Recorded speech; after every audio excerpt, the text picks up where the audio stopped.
This for you. Look, Oh, this for me. This is for you because I've got my one. I've got mine there. I'm gonna get two, but for now, is that even right? Hold on. You see, when you work for yourself and it's like everything you're doing on your own, and you got to be the production, sound guy, engineer. This looks lopsided, doesn't it? Is that better? Yeah, you can always. Can we? Can we adjust it? Of course we can. Speaking of adjusting it, it's like, welcome back. It's been a minute. Has it? Savage, I've missed you, you know. You know when you get on with people and you have the banter? Yeah. Those of you that don't know, if you're into star signs, there's two air signs here. We've got the two-faced Gemini and we've got the mischievous Libra. Say less. Happens. Say less. Happens. But if you believe in all that. If you believe in all that. Do you believe in all that? I think it's become self-fulfilling prophecy. I feel like I know what they say about me, so I become it. Do you care what they say about you? Of course not. In true air signs, we don't care. I don't even hear. Don't acknowledge it. But one thing I will say about you, you're that smooth and slick with it. No one even notices that you're even in the room. You are like a proper savage in the dark. Butter. Wouldn't melt. We're going to end up cutting this up again. Listen, we are in Liverpool. Yes. Boxer is back. I like the way that you guys have wrapped this show up quickly. It was like there was no show. Then all of a sudden it's December the 14th. Sav, talk to us. Yeah, I think we needed one to close the year out. A lot has been, we've had a lot of fights going on, but they've not necessarily been on our shows. Yeah. And this is what happens to boxing. I think all the promoters have had to deal with this year, because what Riyadh season is doing is, whilst it is bringing us and the fans the biggest, best fights, it's basically putting all the headliners on the same card. Yeah. So what it does, it affects obviously the shows that will be up and down the country. But we knew we had to get one out before the end of the year. Tasha needed a big fight, and hopefully it's a bigger one to follow. We've got some like good fights. Have you? We've got some fighters on this card. Oh, on this card, okay. Because I'm really looking forward to Stephen McKenna and Lee Cutler. Obviously, they just can't bear to be around each other. But yeah, we knew we needed to get one out, and we also know that we needed to have a fast start for next year, and that's what we're going to have. That's what I mean. It's almost like out of nowhere, you guys said, you know what, all right, we're going to do this. And then we're hearing about January, we're hearing about March, we're hearing about April. This is what I'm saying. It's like, okay, we are now going to start to put the shows on. You know what it's like, Sav? It's like in the news, in the headlines, what's going on with Boxer. You know, I spoke to Ben the other day. It's like, what's going on with Sky and Boxer? And it's like, you guys, I said, what can you do or what can you say to put this to bed? And it's like, well, how about we've got 5 shows starting from December? Yeah. We're literally going to start to bang them out. Yeah, exactly. I think I'm not sure if anyone notices a pattern or cares, but I think every year we really try to start it well. We've done that now from the beginning. You did, yeah. And we always try and have a strong start and hope that we can use that as a bit of a springboard to kind of push us on for the end. Boxing's boxing. We all know how it goes. An injury, this, that, something happens. All of a sudden, the plan you had, you have to move it to the week after or the month after or whatever it is, and it's a very hard sport to navigate in terms of dates and coordinating things and keeping all your fighters serviced and making sure that there's enough dates, and it's very complex, more complex than people realise. But look, we're happy that we've got a show up here in Liverpool, and that we've also got a show early next year, 2-3 shows early next year, and this is what it's about. We still need to make sure that we're concentrating on all of our stable. And that is the thing. It's like fighters, are they going to end up, on the sideline? We heard like Gallagher literally go in and say, what's going on with my world champion? It's even getting to the point where I'm telling her, you know what, forget this, just hang up the gloves. You've done so much. And then all of a sudden, she's going up against Hazabin, which is a really good fight. You saw how emotional she was up there. She's almost like, hold on a minute, how dare you overlook me? Because this fight, aptly named, the collision course, you've got the 2 girls that are expected to win, dangerous, but they're expected to win to go on to fight each other. Yeah, and when I spoke to Tasha said Lauren Price wasn't really ever part of her plans. But now it is. Now it's a huge part, And yes, it's named collision course, but it's a collision of whoever wins. Yeah, obviously we know, as the public, we know who we expect to win these fights, and therefore as far as we're concerned, the conclusion is Lauren Price fights Natasha Jonas. But we all know that the other two have come here to throw a spanner in the works, and Ivana's emotional about it, and she's been here training for ages. She's been in Amir Khan's gym for weeks, she's taking this very seriously. So she has come here to win, upset the apple cart. She is experienced, one of the only fighters out there that will be more experienced than Tasha. She's a real threat, I think it's time that everyone realizes this is a real fight. Tasha's, I know it doesn't seem like it, but she's not getting any younger. And she has to be at the races for this fight, and there's a lot at stake. When it comes to a fighter, like you said, none of us are getting any younger anyway, but boxing years and normal years, they're worlds apart. Yeah. How does it feel for those fighters? You will speak to them, you'll know them more than me because you have that relationship with them. How do you know when it's like potentially time for a fighter to say, yeah, I've probably done enough now? I don't know. I think boxing is one of those sports where the fire lights itself sometimes, and just when you think somebody is, I don't fancy it anymore, they something happens, and they're just like, do you know what? I do want it, and I needed to not want it to want it again. And honestly, the only kind of fighter I would ever say to is like, yeah, maybe it is time for you to retire. Is someone who just doesn't want it anymore. Doesn't want it. And once that happens, there's very little you can do. Yeah. But whilst they still want it, I feel like we're obligated, of course, to protect fighters, but to support them, to service them. And if they think that they've got another shot at a world title, why are we there telling them that we're not the ones that put the gloves on? Yeah. Lauren Price, another fighter, the Olympian, 19, she's got all of the credentials. Yep. She's going against Mateus, who's, I think, had 3 weeks with Clifton Mitchell. Yep. Also another fighter, Colombian, Yep. Tough, rugged, coming to win. Talk to us about that fight. Yeah, I've watched one of her fights, and it was in basically a telephone booth. It was really... She is ready, and she's everything that you'd expect from a South American fighter. They are tough, honest, really tough. But I don't think it really matters what version of her arrives on Saturday night. Lauren Price, we're talking about the creme de la creme. We're talking about really the top of the top here. Our most decorated amateur. She's seen all there is to see in a boxing ring. I'm not sure if Mateus will even have a moment. I said it yesterday. I'm not even sure if Mateus will have 30 seconds of success. That's really cutting. Yeah, I'm just not sure. You can punch as hard as you want, and Mateus does look big. Yeah, and she you does. can be as big as you want, but I just got a feeling that Lauren Price is not the one that takes her out of the ball in this fight. I think she steamrolls her, and perhaps the style of Mateus trying to come onto her could maybe even get her stopped. That'll be interesting, and I think with Lauren's style, she has got that style to be able to stop fighters anyway, because she's inside and she's aggressive, come forward, obviously with the boxing IQ. But a fighter that I've got my eye on, and I've always had an eye on this division, till Richard Riakporhe disappeared into thin air. We won't talk about that today. Vidal Riley, cruiserweight. I so desperately want to see him fight Chef Clarke. I know you're talking about Isaac Chamberlain, and I get why, I understand why, but there's always been those two together. It's always been those three, really. I think there's a world where we see them all fight each other at some point. They're yet to lock horns, any of them. So, look, Vidal just needs not necessarily a run out this weekend, but it is essentially just to get the rust off, and he's had a year off. With the ribs. Get something. He wanted to be out before the end of the year, and then that kind of, you can use that as a springboard for next year. And then obviously the fight that he's wanted, we've wanted, everyone's wanted, even there was a point where Isaac wanted it, is the Isaac Chamberlain fight. And then of course we have Chef Clarke, who's also fighting this weekend as well. So both eyes will be on both of them, how they do.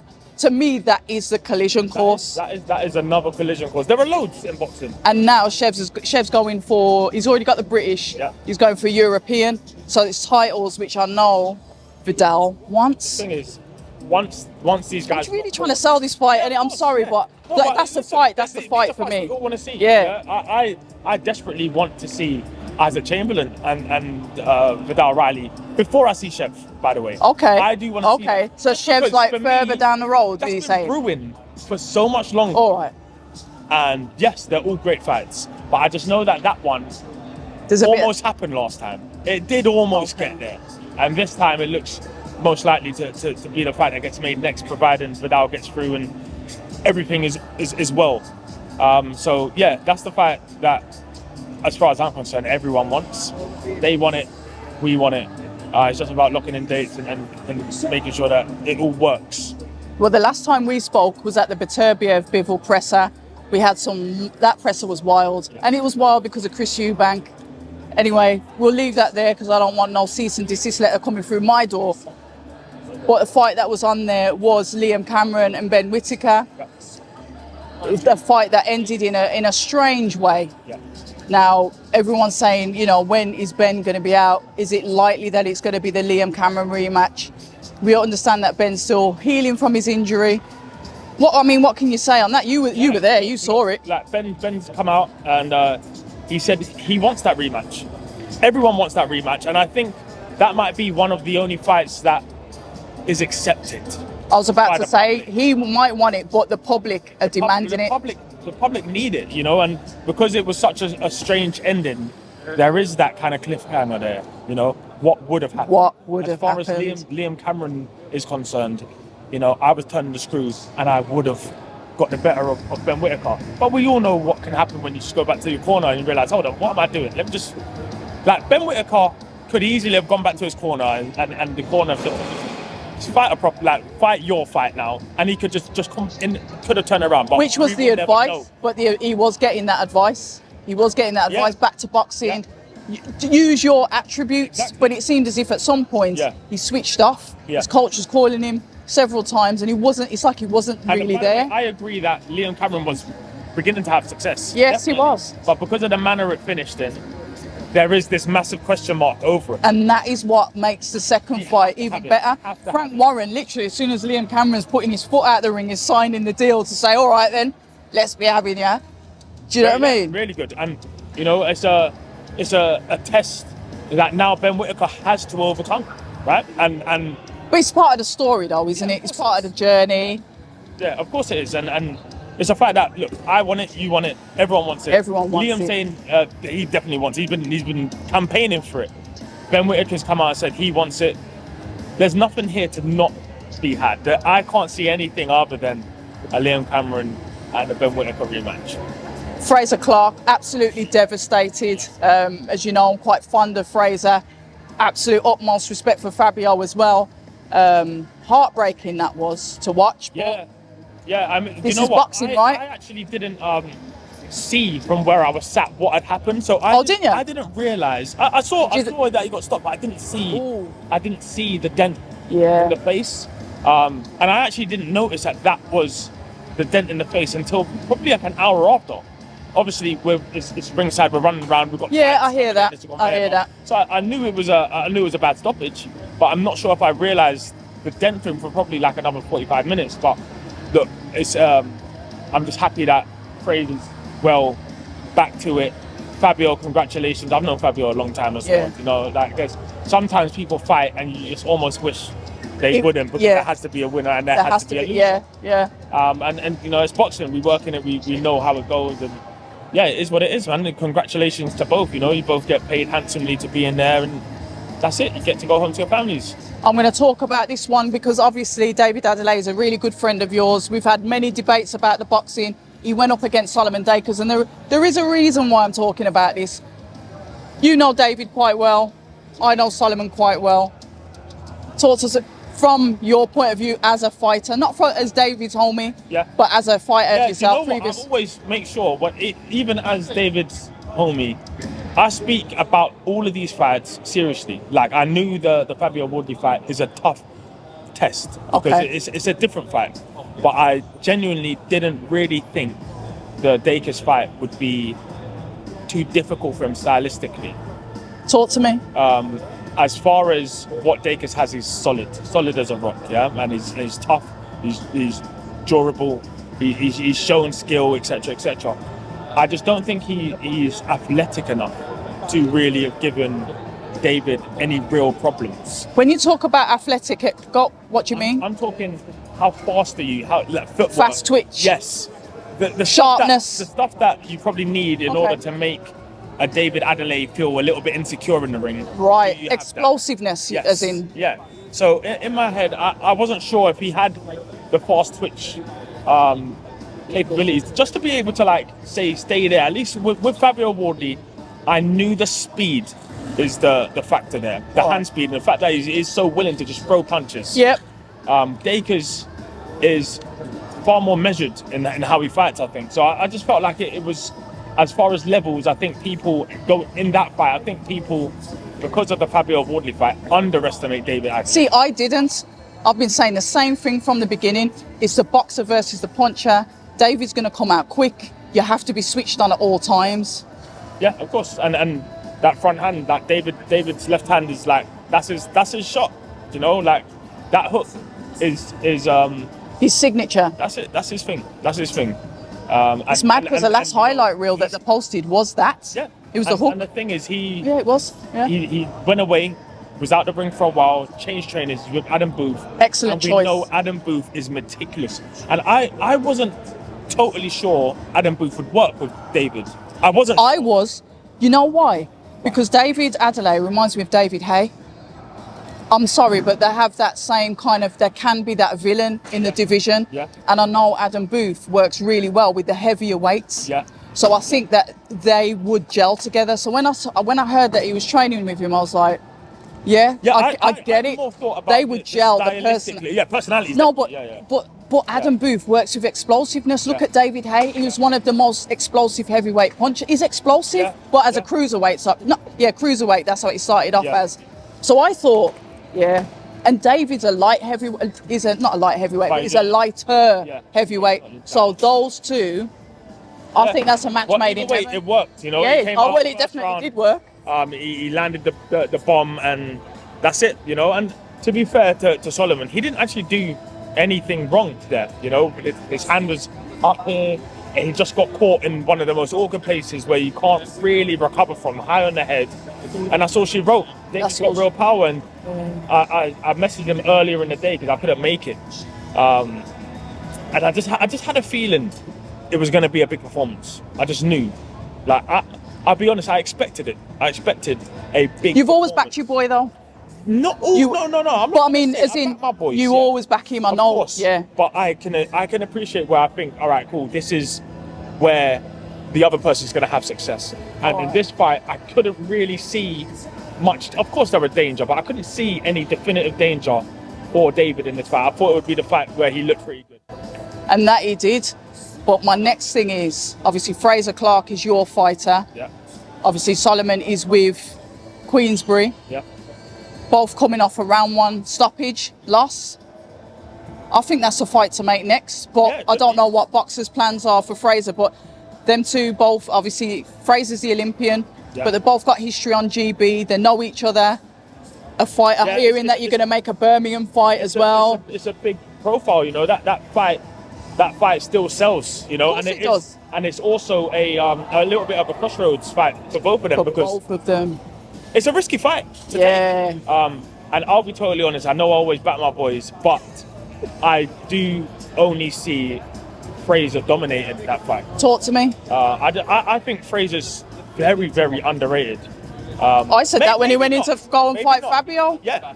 I think he's very underrated, and I fancied him to beat Fabio. Sorry, Fabio. I fancied him to beat Fabio. I just thought the pedigree might tell, and maybe the lack of, I guess, experience in the ring overall might tell. Yeah. But Fabio's athleticism is very, very underrated. And his rawness, I keep saying this, his trainer hasn't tried to change his style. Yeah. He works with that rawness of Fabio, and I believe that a lot of fighters, I was speaking to Dan Aziz the other day, I've mentioned it before, Dan Aziz said, going in with these like perfectionist boxers, it's made him lose who he is. Yeah. And you can't do that what makes you different, or what gives you that sting is being you. And he uses the white collar. It's almost, you can see it coming out. When it's raw. It's like there's several times in a fight, or in that first fight with Fabio, where it's like, he almost just chucked everything out the ring and said, all right, let's just have it. Let's just Right? have it. Boxing's not working right now. Let's just have it. And he found success every time he did it.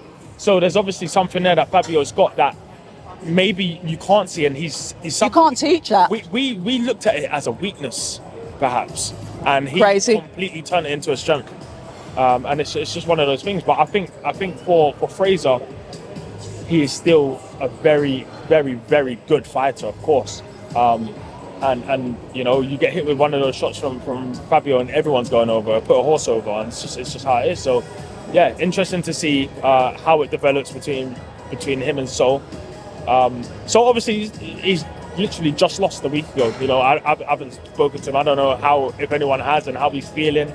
I think he's literally took it on the chin. He come out and put a social media post out. Yeah, it's one of them. And that's, you know, I'll be back. That's what you Don't write me off. That's what Yeah, you gotta do, you know. He didn't hide, It's did he? boxing. You have to be a winner, and you have to be gracious in defeat as well, because it's one of those sports where you get in the ring. Both of you have trained. You've had a whole camp to beat each other. Someone's going to come out on top. Yes. It is what it is. It is what it is. Listen, I'm going to leave you to it.